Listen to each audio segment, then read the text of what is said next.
కృష్ణా జలాల్లో తెలంగాణకు అన్యాయం జరుగుతోందని ముఖ్యమంత్రి రేవంత్ రెడ్డి అన్నారు. జలశక్తి శాఖ మంత్రితో ఢిల్లీలో భేటీ అయిన ముఖ్యమంత్రి పలు అంశాలపై చర్చించామని తెలిపారు. కృష్ణా బేసిన్లో ఏపీ ప్రభుత్వం ఎక్కువ నీటిని తీసుకుంటోందని, తీసుకోకుండా అడ్డుకోవాలని కేంద్రానికి చెప్పామన్నారు. ఏపీ ప్రభుత్వం చేపడుతున్న బనకచెర్లపై మా అభ్యంతరం తెలియజేశామన్నారు. తప్పనిసరిగా జోక్యం చేసుకుంటామని కేంద్ర మంత్రి హామీ ఇచ్చారని వెల్లడించారు. కేటాయింపులు, నీటి వినియోగము, వాటికి సంబంధించిన నిధులు, అనుమతులు, వాటి మీదనే ప్రధానమైన చర్చ జరిగింది. ఎజెండాలో ప్రధానంగా ఆ అంశాలను ప్రస్తావించడం జరిగింది. గోదావరిలో అదనపు నీళ్లు ఉన్నాయి, గోదావరి నీళ్లు సముద్రంలో కలుస్తున్నాయి, సముద్రంలో కలిసే నీళ్లు మేము వినియోగించుకుంటున్నాం అని వాదిస్తున్న ఆంధ్రప్రదేశ్ మా ప్రాజెక్టులకు ఎందుకు అభ్యంతరం పెడుతుంది?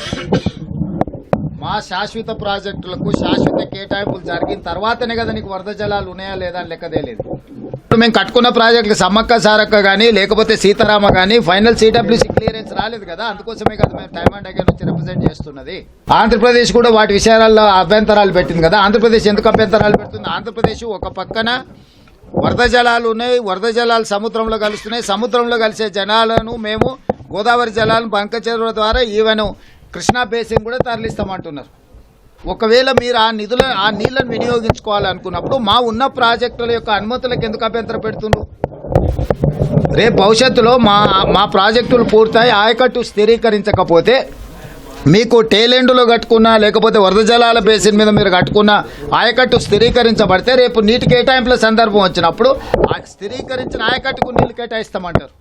అప్పుడు శాశ్వతంగా ఈరోజు మాకు కృష్ణాలో వచ్చిన సమస్య ఏంది?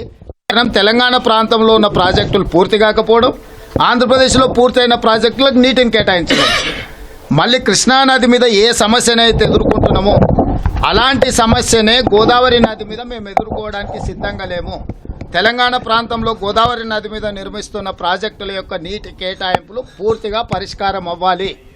మా ప్రాజెక్టులకు నీటి కేటాయింపులు పూర్తి స్థాయిలో జరిగిన తర్వాతనే ఎన్ని వరద జలాలు మిగులుతున్నాయి అనేది అప్పుడు లెక్క తేలుతుంది.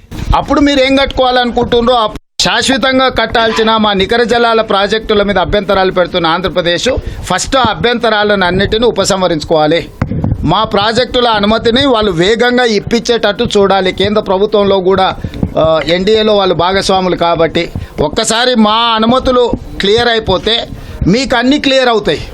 మీరు మా కేటాయింపులు జరగకుండా మా ప్రాజెక్టుల యొక్క భవిష్యత్తు గందరగోళంలో అగమ్య గోచరంగా ఉన్నప్పుడు మీరు ఆంధ్రప్రదేశ్లో వరద జలాల మీద ప్రాజెక్టులు కట్టుకుంటామంటే అది తెలంగాణకి ఖచ్చితంగా అభ్యంతరం ఉంటుంది.